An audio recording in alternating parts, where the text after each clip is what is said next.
I'm the Advocacy Director for the ACLU of Kentucky, and I'm here to testify against Senate Bill 9. This law is patently unconstitutional. The second it is signed, the ACLU of Kentucky will file a lawsuit. I urge you to vote no on Senate Bill 9. My name is Nicole Stipp. I'm an entrepreneur. I'm a tax-paying constituent. I create jobs and I issue a lot of 1099s.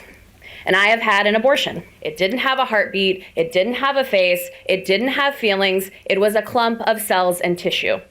I can also promise you that had I been forced to see this pregnancy through, I would have done what women have done for all the decades people like you have been trying to stop abortions. I would have gone to any length, medically overseen or not, to end my pregnancy. I am just like the other 1 in 4 women that have had abortions. We do it because we cannot provide a life for children while we work for financial stability. We do it because we don't want to bear children and haven't yet had our IUDs or surgeries to prevent it. We do it because we're 18, have been sexually assaulted, and don't want to have a baby. Thank you for your comments, and we will now yield to the sponsor of the bill. Good morning, committee. I'm Senator Castlin, the sponsor of Senate Bill 9, the fetal heartbeat bill. And the first speaker is Abby Johnson. And Abby, if you can introduce yourself for the record. Sure. My name is Abby Johnson. I worked at Planned Parenthood for 8 years. I was an abortion clinic director. And I listened to the testimony from the opposition of this bill, and I want to sort of go through some of that interesting testimony that we heard and many non-factual points that were made in that testimony. One thing that I kept hearing was that, there's no exceptions in this bill for any sort of rape or incest. Let me be clear. Even if they were, the ACLU wouldn't support it. Even if there were, Planned Parenthood wouldn't support this bill. So the fact that they're even bringing that up is really intellectually dishonest.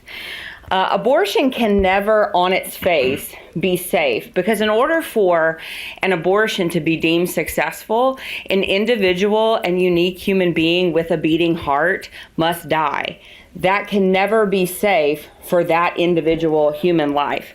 I want to talk specifically about what a first trimester abortion is and what it looks like from a person who ran a Planned Parenthood abortion facility and was there for 8 years. First trimester abortions are by and large the most common abortion procedure we see in the United States. A transvaginal ultrasound is standard procedure inside of every National Abortion Federation clinic, which includes every Planned Parenthood clinic.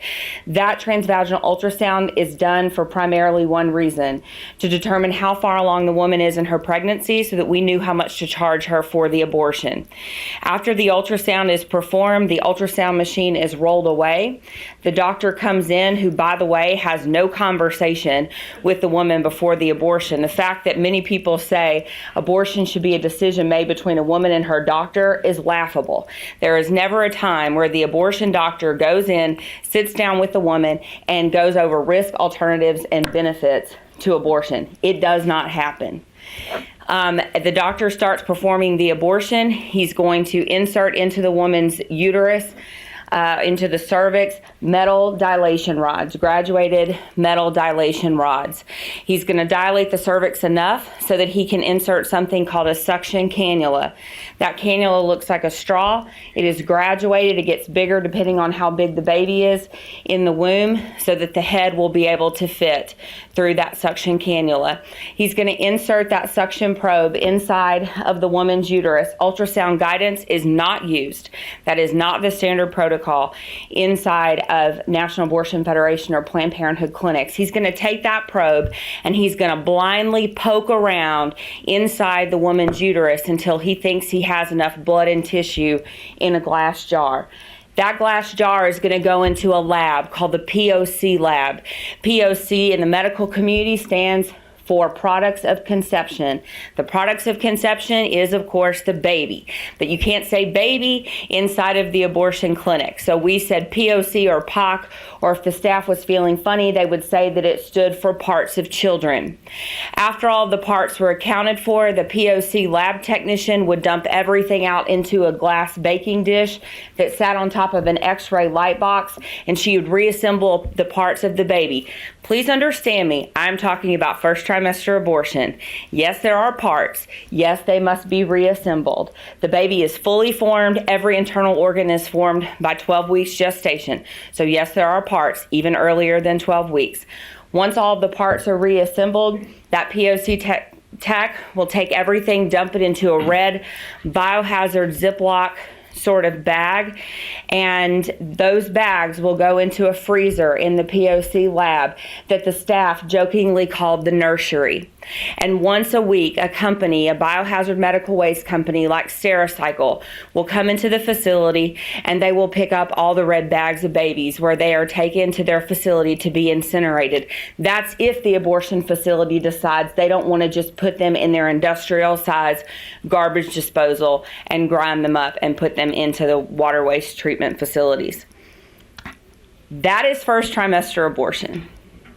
We have already heard the testimonies from the opposition calling women who are pregnant persons, because now we live in a time where people say it is not just women who get pregnant. Now apparently men can get pregnant. And that shows you just how detached from science the pro-choice side is on this issue. Fact, only women get pregnant. You gotta have lady parts to have a baby. That's science. Science also tells us that from the moment of conception, unique and individual and unrepeatable DNA is formed. That DNA is human. Never in the history of the world has a woman ever delivered a cat or a dog or any other species other than human. That's science.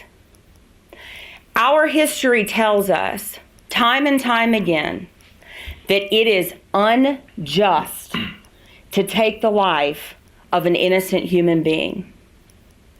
It was unjust to dehumanize an entire segment of people when we were working to abolish slavery. It was unjust to dehumanize an entire group of Jewish people in the Holocaust. But those two examples that I just gave you only exist because our society was willing to turn a blind eye, look a human person in the face, and say, that is not a human being. That is not scientific.